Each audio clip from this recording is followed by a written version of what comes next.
Olá, bom dia. Vamos dar continuidade às nossas aulas, né? E hoje nós vamos trabalhar com o continente europeu. Vamos conhecer algumas características gerais do continente europeu, né? Processo de formação histórica e, em geral, algumas características sobre este continente. Então, os aspectos gerais da Europa. Então, a Europa é um dos 6 continentes do mundo, né? Como a gente já sabe. Ele é o segundo menor em termos de extensão territorial. Apesar de ter um grande número de países, a Europa ela é pequena, né, em termos de extensão territorial. O continente ele é banhado ao norte pelo Mar Ártico, ao sul pelo Mar Mediterrâneo e Mar Negro, ao oeste o Oceano Atlântico e a leste pelo Mar Cáspio. A Europa também é conhecida como Velho Mundo e é considerada o berço da cultura ocidental.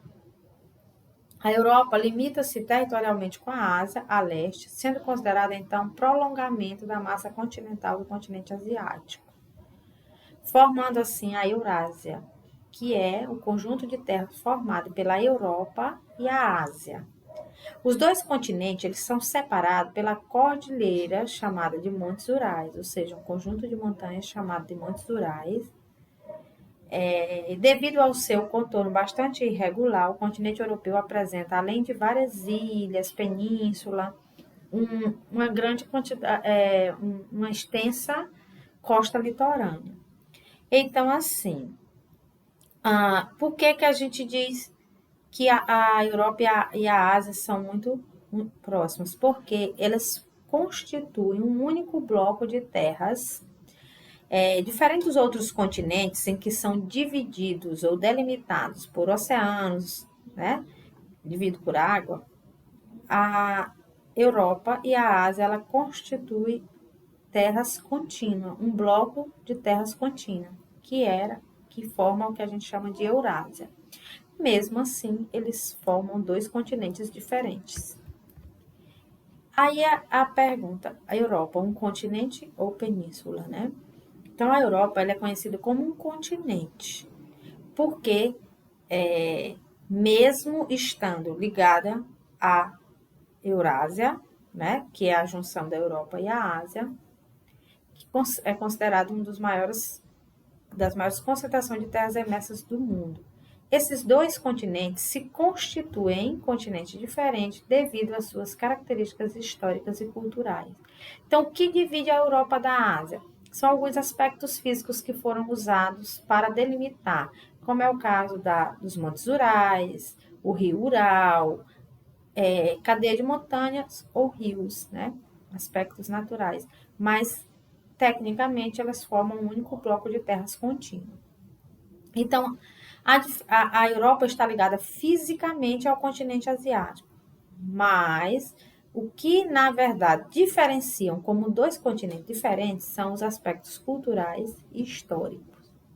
A Europa foi dominada pelo Império Romano, né, quase toda, né, inclusive povos latinos. Foi influenciada por povos pelos bárbaros do norte, a civilização greco-romana, foi que deram a influência cultural, a base histórica e cultural do continente europeu. Já a Ásia, ela tem influências de civilizações milenares, como a civilização chinesa, a civilização hindu. Então, são culturas totalmente diferentes. Por isso, são divididos em dois continentes, né? Por apresentar características históricas e culturais diferentes um do outro. Mas, como eles são naturalmente um único continente, unidos em terras contínuas, existem países, por exemplo, que têm terra nos dois continentes.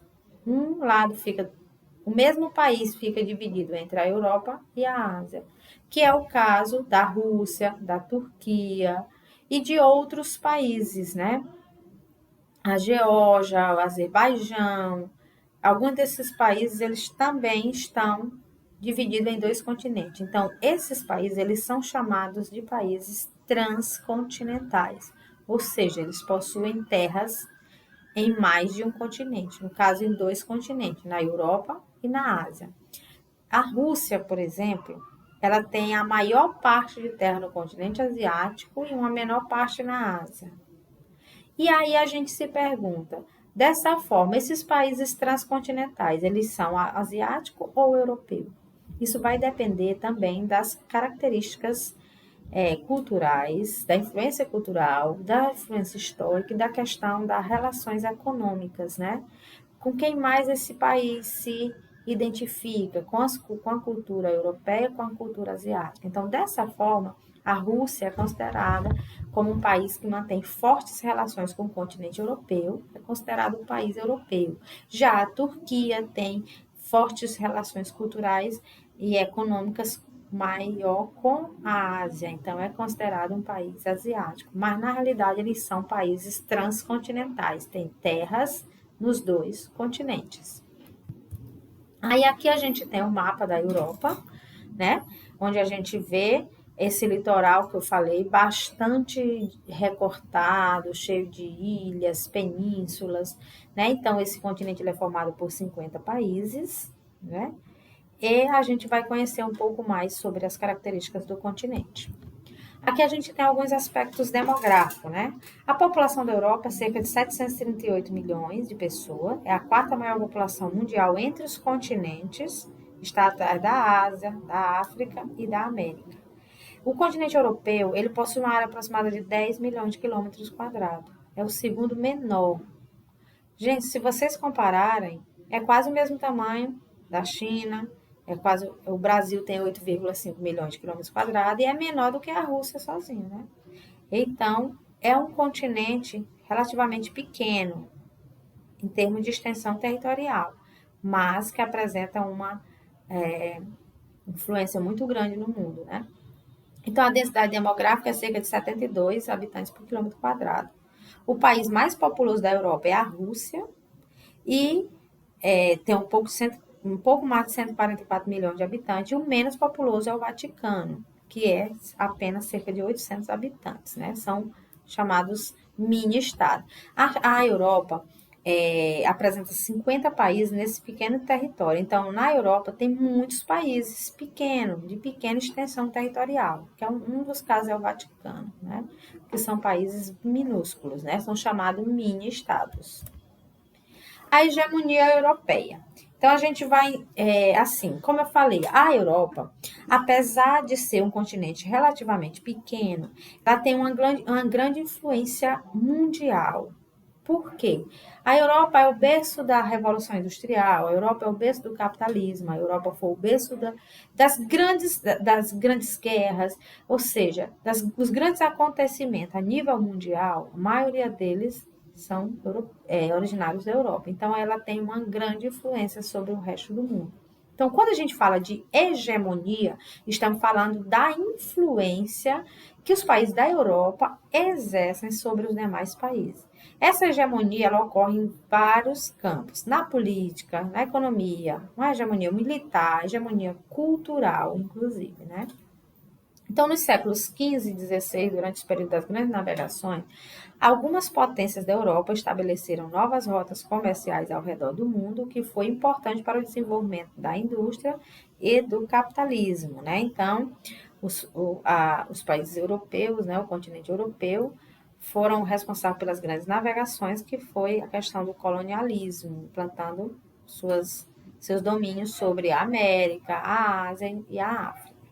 Para uma caracterização dos principais eventos da Europa, a gente vai destacar o colonialismo, como eu acabei de falar, a expansão imperialista, ou seja, o domínio sobre diversas áreas em diferentes continentes, a civilização romana e grega, o Renascimento, a Revolução Francesa, a Revolução Industrial, o surgimento do primeiro bloco econômico do mundo, que é a União Europeia, que posteriormente nós vamos estudar sobre ele.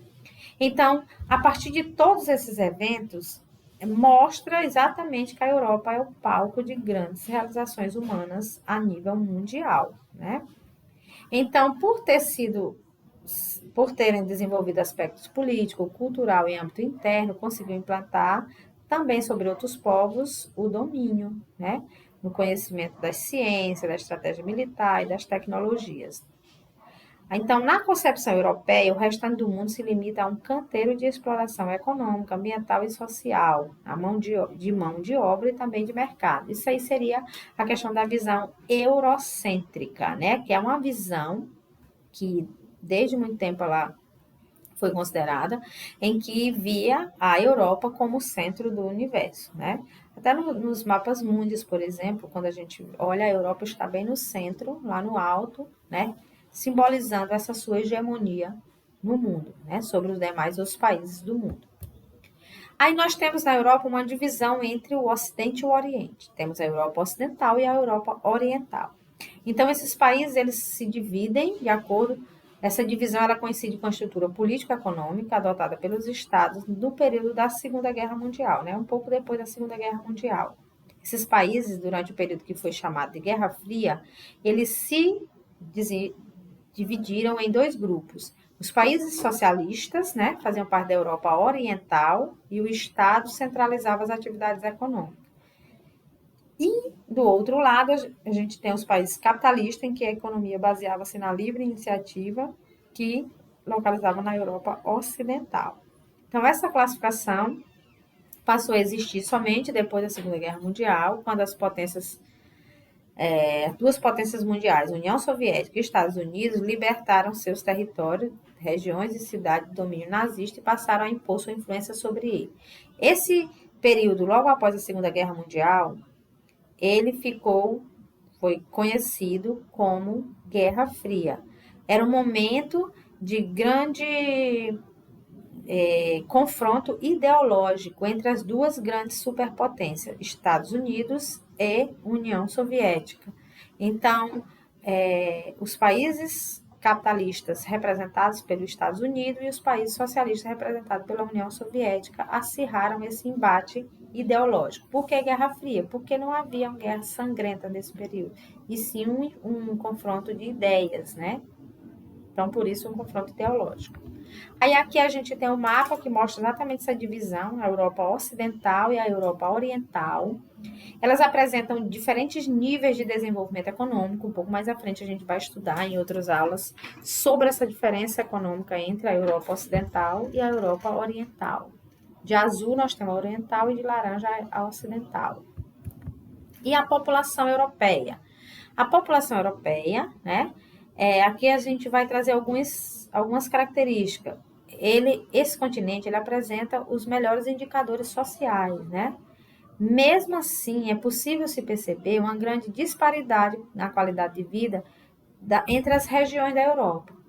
Por exemplo, os países a população da Europa Ocidental apresenta um elevado padrão de vida. Já da Europa Centro para a Europa Oriental, esse padrão de vida é um pouco menor. Mas, no geral, a população europeia apresenta características de bons indicadores sociais. Principalmente na parte ocidental, onde tem característica de alta escolaridade, elevado IDH, baixa taxa de natalidade e mortalidade, elevado número de idosos, baixa mortalidade infantil, elevada renda per capita e um elevado índice de urbanização.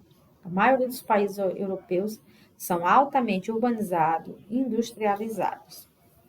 Então, a Europa é o continente que apresenta as menores taxas de crescimento natural ou crescimento vegetativo e demográfico, né? Então, vários países vêm vivenciando um decréscimo em sua população. Lembra, quando a gente já estudou sobre população, a gente sabe, quanto maior o desenvolvimento econômico, menor o crescimento da população, né? Os países mais pobres são aqueles que ainda apresentam crescimento populacional, crescimento natural, vegetativo, acelerado. Então, entre todos os continentes, a Europa ela apresenta o menor percentual de população jovem e tem a maior população idosa. Por quê?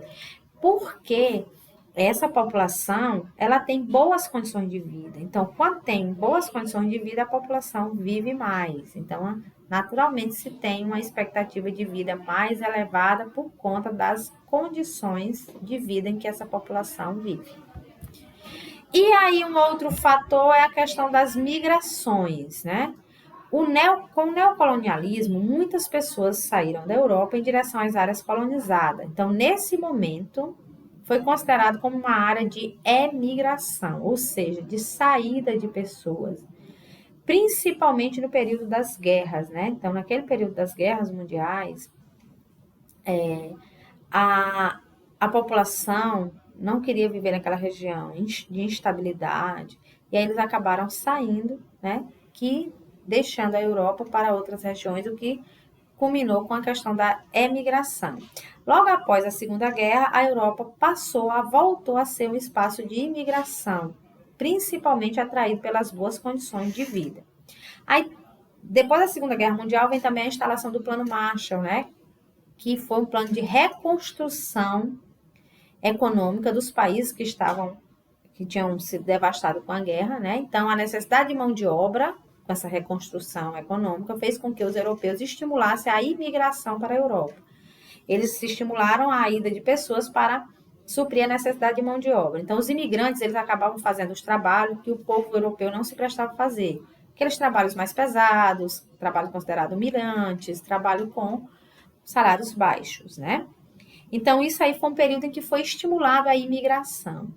Já com o desenvolvimento tecnológico, o desenvolvimento econômico dos países, o mundo globalizado e informatizado, a Europa prefere comprar de outros países produtos de menor tecnologia e assim eles passaram a ter menor necessidade de mão de obra. E aí, a partir daí, o trabalhador estrangeiro foi visto como um concorrente para os trabalhadores europeus, dentro do seu próprio mercado de trabalho, e gerou, assim, a questão da xenofobia, que é uma aversão aos estrangeiros imigrantes. Hoje, na Europa, muitos países se fecham para não receber imigrantes por conta dessa questão da xenofobia, né? Que os trabalhadores acham que vão tomar o seu espaço no mercado de trabalho. Por quê? Porque o mercado de trabalho hoje em dia lá é altamente competitivo, né? As máquinas realizam muito trabalho pesado e só sobrou aqueles trabalhos de maior qualificação profissional. Então, a partir da década de 1950, a Europa iniciou um processo de migração interna, onde os habitantes das áreas mais pobres acabam migrando para as áreas mais ricas. Por exemplo, muitas pessoas da Europa Oriental migram para a parte ocidental, que é mais desenvolvida. E aí a União Europeia ela foi implantada e facilitou a circulação de mão de obra nos países europeus, dificultando ainda mais o ingresso de migrantes não europeus, né? Então, assim, aqui a gente tem um pouco, né, das características iniciais sobre o continente europeu. Nós vamos dar continuidade nas próximas aulas falando sobre outros aspectos da Europa, inclusive da União Europeia, né? Nós vamos trabalhar, tá certo? Então, pessoal, após assistirem essa aula, realizem a atividade, viu? Com base nas informações que vocês tiveram nessa aula. Tchau, tchau.